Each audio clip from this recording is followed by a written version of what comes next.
First ഹാഫിൽ കുറച്ചൊന്ന് മിസ്സാവും, പക്ഷെ സൂര്യ സൂപ്പറാണ്. വില്ലൻ BGM സൂപ്പറാണ്. സിനിമ ഭയങ്കര പടവും കാര്യങ്ങളൊന്നുമല്ല, ആവറേജ് ബ്ലക്കേ ഉള്ളൂ, ഭയങ്കര സംഭവമൊന്നുമല്ല. അതായത് നമുക്കൊരു 3 മണിക്കൂർ എന്നുള്ള ലെങ്ത് ഒഴിച്ച് നിർത്തിയാൽ ബാക്കി പടം ഓക്കെയാണ്. ഞാനീ SJ സൂര്യയുടെ കോമ്പോയും കാര്യങ്ങളെല്ലാം രക്ഷയില്ല. സ്ക്രീൻ പ്രസൻസ് നമുക്ക് ഫീൽ ചെയ്യുന്നുണ്ട്. കണ്ടു പറഞ്ഞ തമിഴ് പടത്തിന്റെ ആ ഒരു ഇതൊക്കെ ആണെങ്കിലും നമുക്ക് ബോറടിക്കാനുള്ള ടെൻഡൻസി ഒന്നുമില്ല. ഫസ്റ്റ് ഹാഫ് ഒക്കെ ഓക്കെയാണ്. സെക്കൻഡ് ഹാഫ് ഒരു ഗൂസ് പംസിലെല്ലാം കൊണ്ട് നിർത്തുന്നുണ്ട്. പക്ഷേ ലെങ്ത് മാത്രമാണ് പടത്തിന്റെ ഒരു പോരായ്മയായിട്ട് ഫീൽ ചെയ്തത്. ബാക്കിയൊന്നും വേറെ വിഷയമില്ല. BGM നമുക്ക് എടുത്ത് ഭയങ്കരമായിട്ട് പറയാൻ വേണ്ടിയുള്ള ഫീലിംഗ് ഉള്ള BGM ഇല്ല. ഓക്കെ ആയിരുന്നു, നമുക്ക് മോശം എന്ന് പറയാനുള്ളതില്ല, എല്ലാം ഓക്കെ ആയിരുന്നു. പടങ്ങളായി ഞാനീ സൂപ്പറാണ്. ആക്ഷൻ പടം ഫുൾ മാസാണ്. ഫുൾ മാസ് ഫൈറ്റ് സീനാണ് ഫുള്ളായിട്ട്. നല്ല ആക്ഷൻ,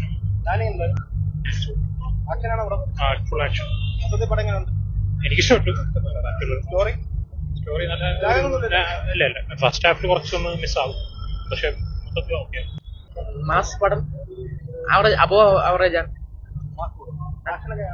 ആക്ഷൻ കൊള്ളാം. അബോ ആവറേജ്. സിനിമ കൊള്ളാണ്, നല്ല സിനിമ കേട്ടോ. മാസ് പക്ക മാസ് പടം, പക്ക എന്റർടൈൻമെന്റ് സിനിമ. വെർത്താണ്, ക്യാഷിന് വെർത്താണ്. ഞാൻ സൂപ്പർ. അതായത് സൂര്യ സൂപ്പറാണ്. വില്ലൻ BGM സൂപ്പറാണ്.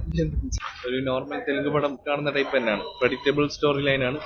പിന്നെ ആ ഒരു ത്രെഡ് അടിപൊളിയാണ് പടത്തിന്റെ. ആ ഒരു ഫൈറ്റ് തുടങ്ങി വെക്കുന്ന ഒരു സംഭവം അതൊക്കെ അടിപൊളിയായിട്ടുണ്ട്. പിന്നെ ജെയ്സ് ബിജോയുടെ BGM അടിപൊളിയാണ്. SJ സൂര്യ പെർഫോമൻസ് കിടലാണ്. ഞാനീ അടിപൊളിയായിട്ട് ചെയ്തിട്ടുണ്ട്. പക്ക ഒരു മാസം പടം. நல்லா இருக்கு ப்ரோ, ஒன்றும் குழப்பம் இல்லை. நானி சூப்பராக நடிச்சிருக்காரு. நல்லா பார்க்க நல்லா இருக்கு படம். കുഴപ്പമില്ല, പക്ക മാസ് പടം തന്നെ. SJ സൂര്യ രക്ഷയില്ല. പിന്നെ ഞാനീര അത്യാവശ്യം കൊള്ളാം. വൺ ഡേ മാച്ചബിൾ ആണ്, കുഴപ്പമില്ല.